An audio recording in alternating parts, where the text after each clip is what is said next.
Sorry, I think कुछ network issue था। Then हम स्टार्ट करते हैं। Mechanism of the glomerular diseases. What is the mechanism?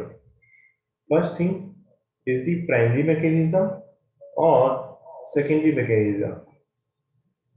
Okay, जहाँ पे सेकेंडरी मैकेनिज्म रहेगी वहां पे आपको क्या देखने को मिलेगा? Morphological changes. Morphological changes. Okay,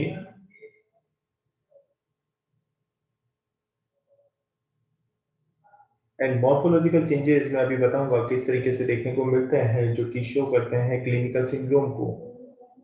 clinical syndrome को, मॉर्फोलॉजिकल चेंजेस को मैं पूरा अच्छे तरीके से पूरा एक्सप्लेन करूंगा।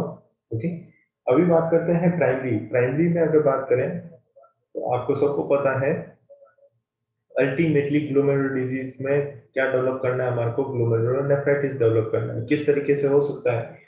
Immune complex, immune complex mediated diseases, immune complex mediated diseases. Okay, am I audible to all of you?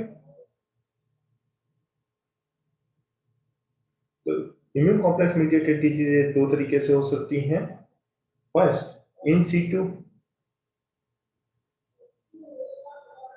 Yes, good. In situ, please check your network, doctor Dhanna Sharma. And second is the circulatory immune complex. Circulatory immune complex,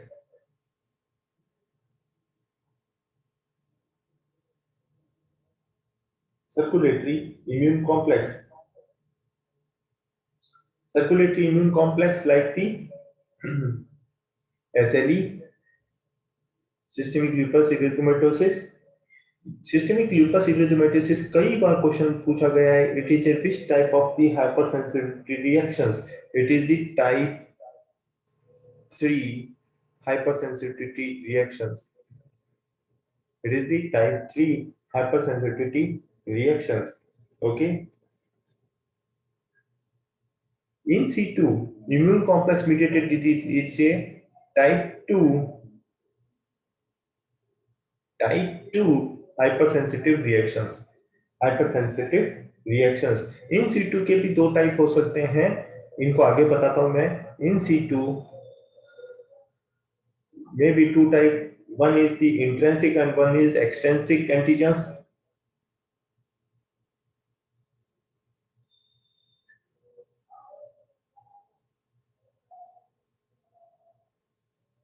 extrinsic antigens, intrinsic antigens like examples कौन से हैं? Anti GBM antibodies, glomerular basement membrane. Okay, जो कि मैंने बताया भी था, कौन सा है? NC domain of the alpha 3 of collagen 4। ये हमेशा याद रखना। ओके, अगर बात करें एक्सटेंसिक की, एक्सटेंसिक के अंदर हमारा कौन सा आता है? माइक्रोब्स। लाइक एक्सटेंसिक में डेफिनेटली माइक्रोब्स ही आएंगे, तो माइक्रोब्स लाइक दी, माइक्रोब्स याद रखना। Staphylococcus, malaria, staphylococcus, malaria, hepatitis B, C, hepatitis B, C, ट्रिपेनोमा,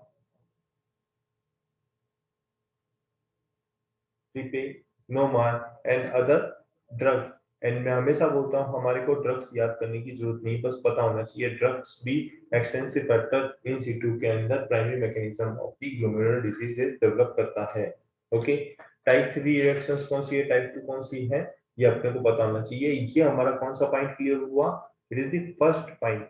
okay, second point,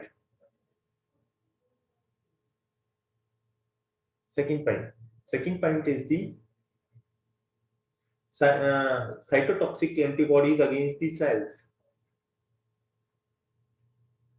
Cytotoxic antibodies against the cells. Like example, किसके अगेंस्ट में बन सकती है? वहां पे तीन तरीके की है, endothelial, epithelial and mesangial cells. आपको ग्लोमेरुलर स्ट्रक्चर्स पता है?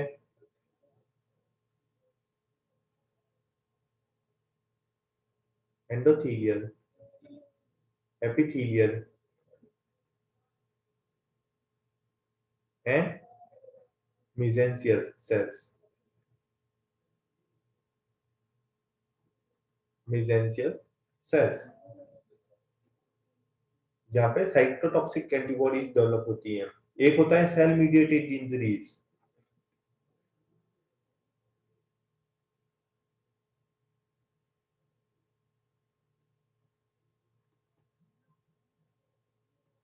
सेल मीडिएटेड इंजरीज ये क्यों डेवलप होती हैं? Due to the cytokines. जहां पे क्या देखने को मिलता है?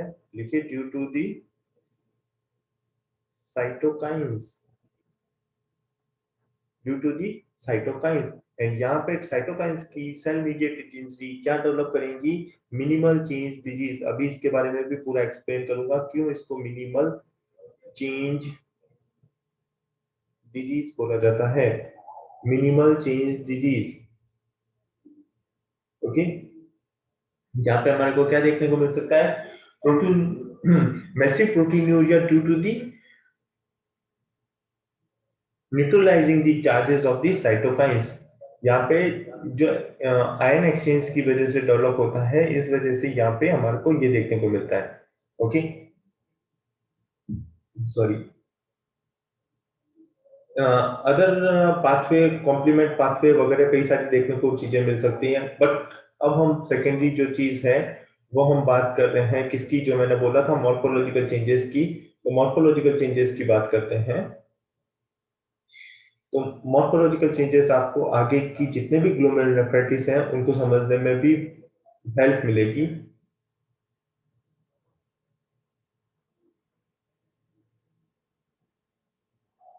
मॉर्फोलॉजिकल चेंजेस, मॉर्फोलॉजिकल चेंजेस किस में देखने को मिलते हैं? मेनली बायोप्सी में।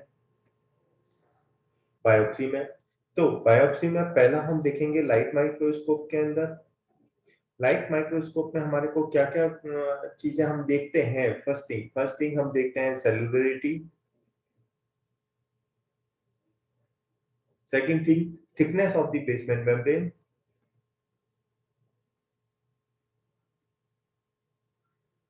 सेकंड, हम क्या करते हैं? इम्यूनोफ्लोरोसेंस। इम्यूनोफ्लोरोसेंस में हम क्या देखने को मिलेगा? Immune deposit.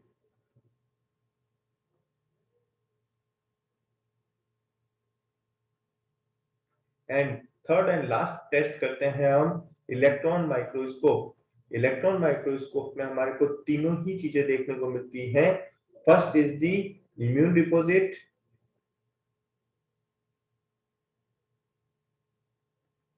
Immune deposit, cellularity and last important thing जो अलग है वो याद रखनी है, फूड प्रोसेसेस।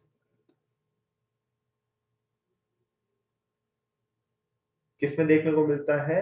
इलेक्ट्रॉन माइक्रोस्कोप में देखने को मिलता है। तो इस बेसिस पे हम स्टार्ट करते हैं हमारे ग्लोमेरुलनेफ्राइटिस को। ये मॉर्फोलॉजी आपको याद रखनी है, ठीक है। तब फर्स्ट ग्लोमेरुलनेफ्राइटिस लिखिए, मिनिमल चेंज डिजीज।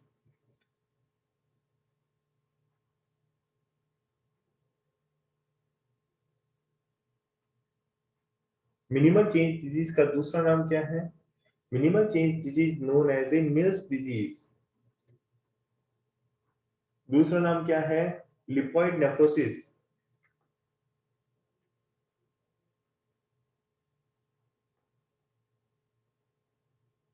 और एक चीज और बता देता हूँ, हम एमसीक्यू पैटर्न को सॉल्व कर रहे हैं तो वहां पे जरूरी नहीं है मिनिमल चेंज डिजीज ही देखने को मिले, ओके।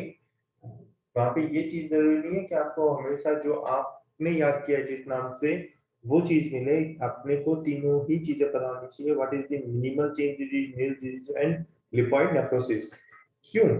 मिनिमल चेंज बोला जाता है। देखिए यहाँ पे लाइट माइक्रोस्कोप में अगर देखते हैं बायोप्सी पे, तो वो बिल्कुल क्या दिखेगा हमारे को, नॉर्मल। अगर हम इम्यूनोफ्लोरोसेंस टेस्ट करके देखते हैं तब भी वो क्या दिखेगा हमारे को, बिल्कुल normal. But in electron microscope हमारे को क्या दिखने को मिलेगा, फूड प्रोसेसेस किस में देखने को मिले थे, इलेक्ट्रॉन माइक्रोस्कोप में।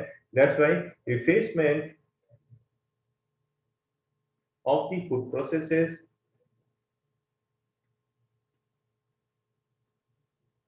seen in the electron microscope. तो इलेक्ट्रॉन माइक्रोस्कोप में ऑलरेडी डिजीज हमको शो हो रही है, but light microscope and immunofluorescence बिल्कुल नॉर्मल है, इसीलिए इसको मिनिमल चेंज डिजीज बोला जाता है। ओके। एंड लिपोइड नेफ्रोसिस क्यों बोला जाता है, देखिए एक्चुअली होता क्या है, increase the lipid filtration,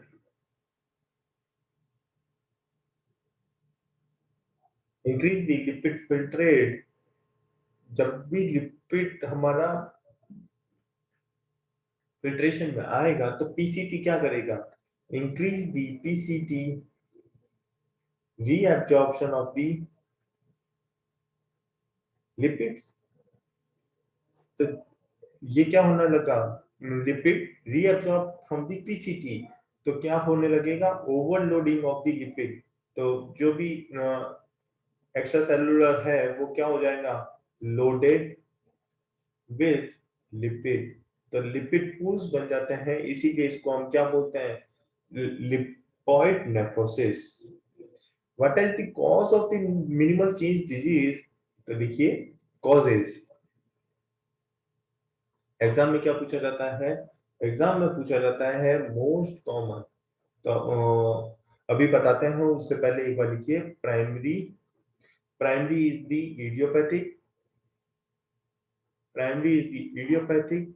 and अगर बात करें सेकेंडरी की, तो secondary causes are the Hodgkin's, Hodgkin's lymphoma, HIV and drug. Drug हमारे को बिल्कुल याद नहीं रखनी है, तो ये सारी चीजें पता हो नहीं हो, हमारे को क्या पता होना चाहिए, रेड लाइन में लिखिए, most common cause of the, और यही क्वेश्चन आएगा, cause of the nephrotic, most common cause of the nephrotic in children, in children 80% क्या मिलेगा हमारे को, 80% हमारे को क्या देखने को मिलेगा, मिनिमल चेंज डिजीज। तो अगर क्वेश्चन आता है most common cause of the nephrotic in children, answer is minimal change disease. तो नेक्स्ट ग्लोमेरुलोनेफ्राइटिस स्टार्ट करते हैं। It is the membranes,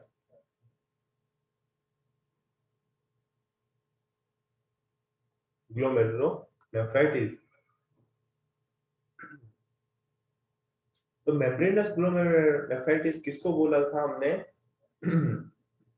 membranes glomerulonephritis, membranes means दी जहां पे हमारे को एपिथेलियल डिपॉजिट्स देखने को मिले, जहां पे basement of the basement membrane की थिकनेस इंक्रीज हो जाए, उसको हम क्या बोलेंगे, मेम्ब्रेनस ग्लोमेरुलोनेफ्राइटिस। तो बेसमेंट की थिकनेस इंक्रीज हो रही है, means thickness of the basement membrane किस में देखने को मिलेगी हमारे को, लाइट माइक्रोस्कोप में। तो लाइट माइक्रोस्कोप में क्या शो होगा, thick basement membrane due to the subepithelial deposits,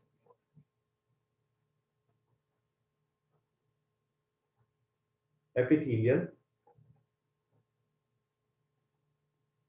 epithelial deposit।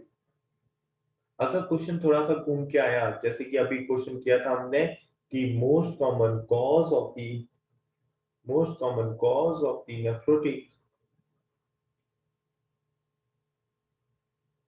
Nephrotic in children, तो आंसर गया था मिनिमल चेंज डिजीज। बट अगर आ जाए इन एडल्ट, तो आंसर क्या हो जाएगा हमारा, मेम्ब्रेनस ग्लोमेरुलोनेफ्राइटिस। ओके। अब हम कॉजेज की बात कर लेते हैं, मेम्ब्रेनस ग्लोमेरुलोनेफ्राइटिस कॉजेज। तो प्राइमरी हमेशा इडियोपैथिक रहेगा। तो हमेशा कॉजेज तो दो तरीके से रहेंगे, प्राइमरी इज द इडियोपैथिक। अब हम बात करते हैं secondary, what are the causes of the membranous glomerulonephritis? is hepatitis B, hepatitis C, syphilis, hepatitis B, C, syphilis, malaria, schistosomiasis,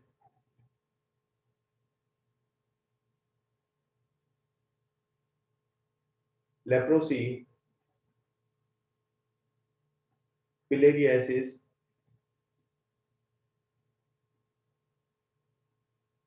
okay. Secondary में कैंसर, कौन कौन से cancer causes the membranes glomerulonephritis? Is the bronchial carcinoma, bronchial carcinoma, lung carcinoma, colon carcinoma, stomach carcinoma, kidney and oesophagus, and oesophagus. Drugs, definitely हमारे को drugs याद नहीं करनी है, कौन कौन सी ड्रग्स हैं जो कि मेम्ब्रेनस ग्लोमेरुलोनेफ्राइटिस डेवलप करें, ठीक है। Auto immune, autoimmune causes like the autoimmune causes like the SLE, RA, primary biliary cirrhosis, primary biliary cirrhosis, Sjogren's syndrome, myasthenia gravis, dermatomyositis herpetiformis,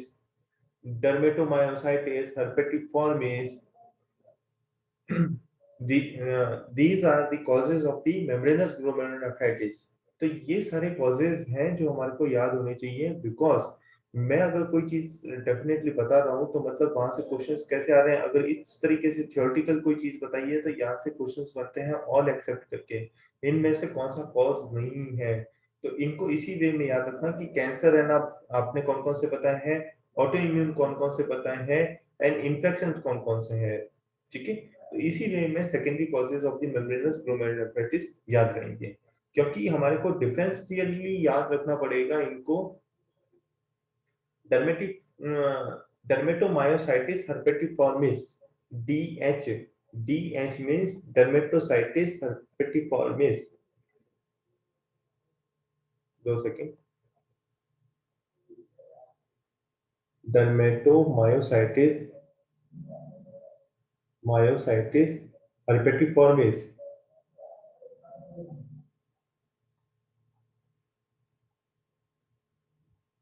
okay.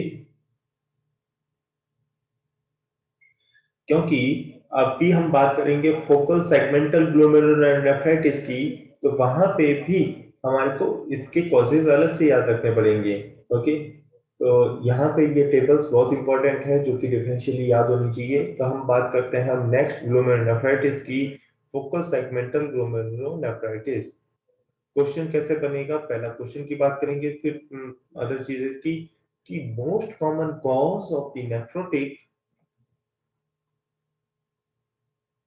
most common cause of the nephrotic syndrome in adult। यहां तक अगर question आता है तो answer क्या जाता है, membranes adult, but जोड़ क्या दिया इन्होंने, adult of the African ancestors, African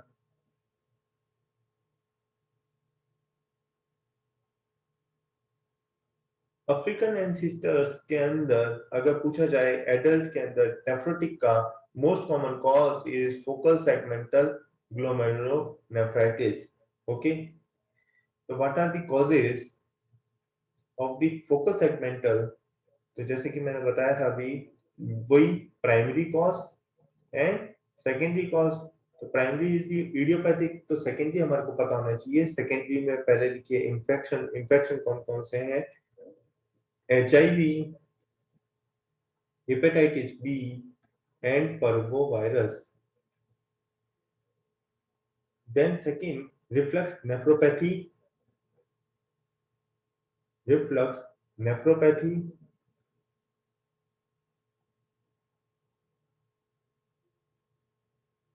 hypertensive, hypertensive nephropathies, drugs, Alport syndrome, Alport syndrome, sickle cell disease, SCD, sickle cell disease, lymphomas, lymphomas, and last one is the alpha galactosidase deficiencies.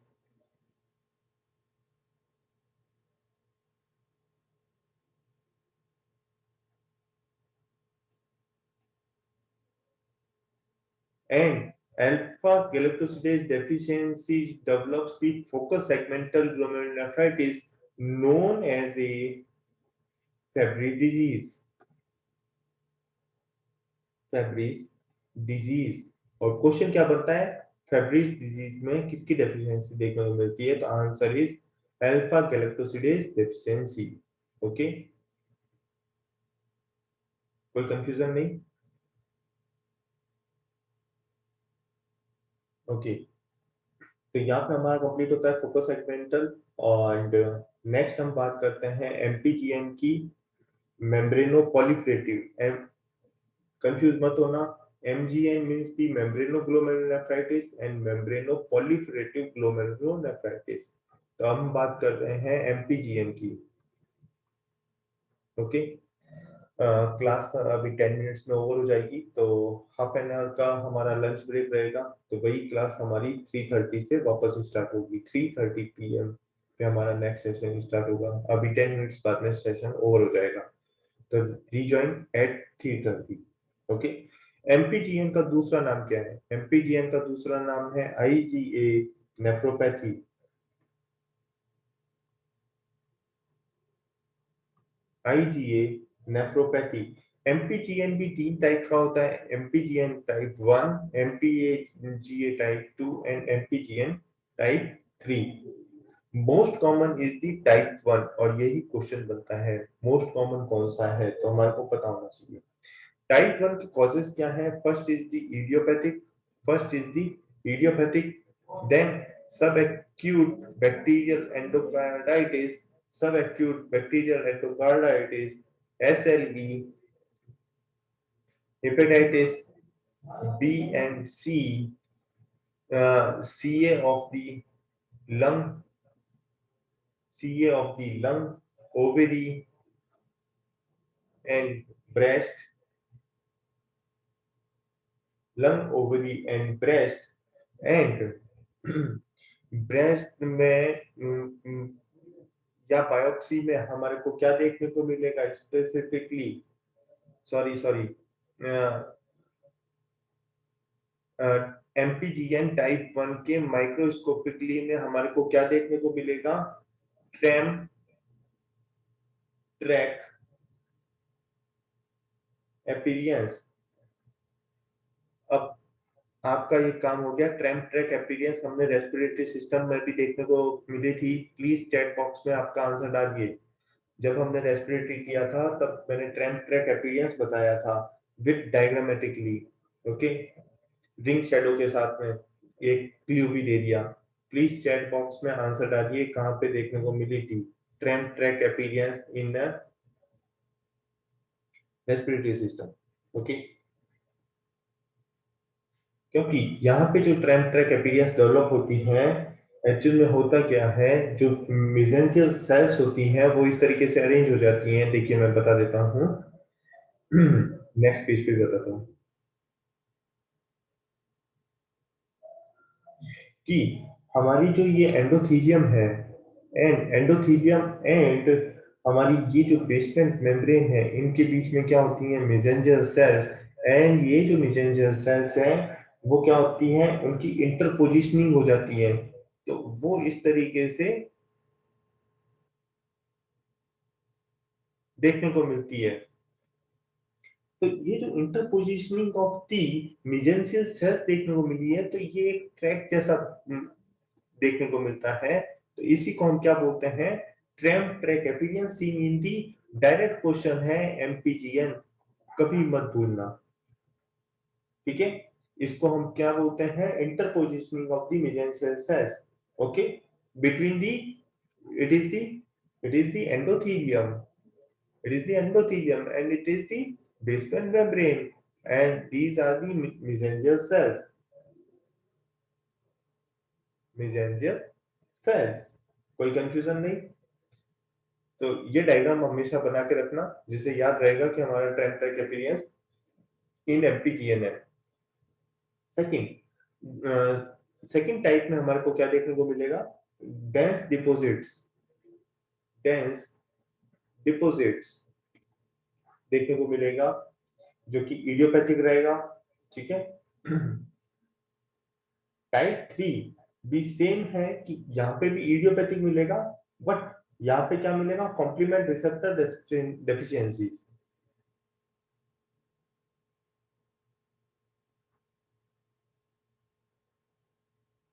Complement receptor deficiency, okay. Okay, then हम next बात करते हैं हमारा rapidly progressive glomerulonephritis, rapid progressive glomerulonephritis. Actual में होता क्या है कि एक डायग्राम बनाइए, क्योंकि डायग्राम से क्या होता है ना कि इमेज फॉर्मेशन जो रहती है ना वो अच्छे से माइंड में रहती है। तो यहाँ पे जो क्रिजेंट फॉर्मेशन होने लग जाती है, क्या होने लग जाती है, क्रिजेंट फॉर्मेशन होने लग जाती है इन अ बोमस कैप्सूल। ये क्या चीज है, ये क्रिजेंट फॉर्मेशन होने लगी है, जो कि कैसे दिख रही है आपको, एक हाफ मून लाइक शो हो रही है। तो इसी हाफ मून को क्या बोलते हैं, हाफ मून अपीयरेंस। और डायरेक्ट क्वेश्चन पूछा जाता है, हाफ मून अपीयरेंस किस में शो होती है, rapid progressive glomerulonephritis. Direct questions बता रहा हूं, याद रहना ही चाहिए, half moon appearance, okay. Half moon appearance develop due to the this crescent, due to this crescent, okay। And और ये क्यों डेवलप होता है crescent, due to the proliferation of the,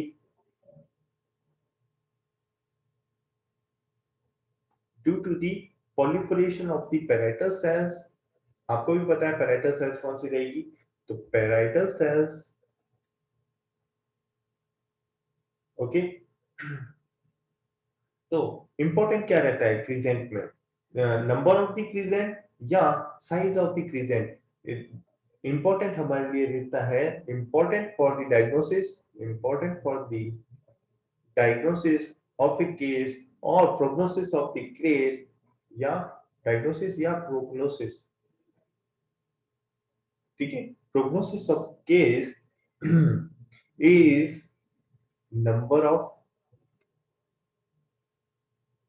is number of crescent, number of the crescent, okay। और ये crescent greater than 70% हमारे बोमर्स capsule को occupy कर लेते हैं, बोमर्स कैप्सूल को 70%। तो इसमें से कई सारे क्वेश्चंस हैं, इसीलिए मैंने पूरी स्लाइड को रेड पेन से लिखा है। नंबर ऑफ क्रिसेंट पहला क्वेश्चन की important for the diagnosis, crescent क्या रहते हैं, proliferation of the parietal cells. Second question, third question, half moon appearance किस में शो होती है। तो ये सारे के सारे इंपॉर्टेंट क्वेश्चंस हैं आरपीजीएन से related. What are the type of the RPGN, type वही टाइप है, टाइप 1, टाइप 2, टाइप 3। इनमें से इंपॉर्टेंट कौन सा है या मोस्ट कॉमन कौन सा है, तो हमारे को याद होना चाहिए, most common is the type 3। Type 1 is the anti GBM antibodies. Type 2 is the immune complex mediated disease, immune complex mediated disease, like the आपको अभी बताया था, आपने सीटीडी कंप्लीट किया है, कनेक्टिव टिश्यू ट्यून कंप्लीट किया है, इनोसोलिन परप्यूरा, पान, एसएलई,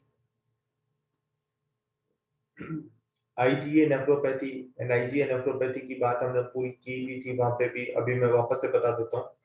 उससे पहले type 3 is the posse immune, is the posse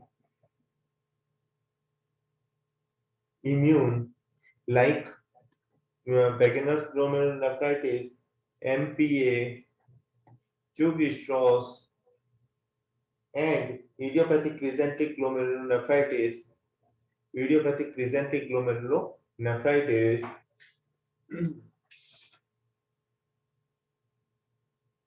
Okay.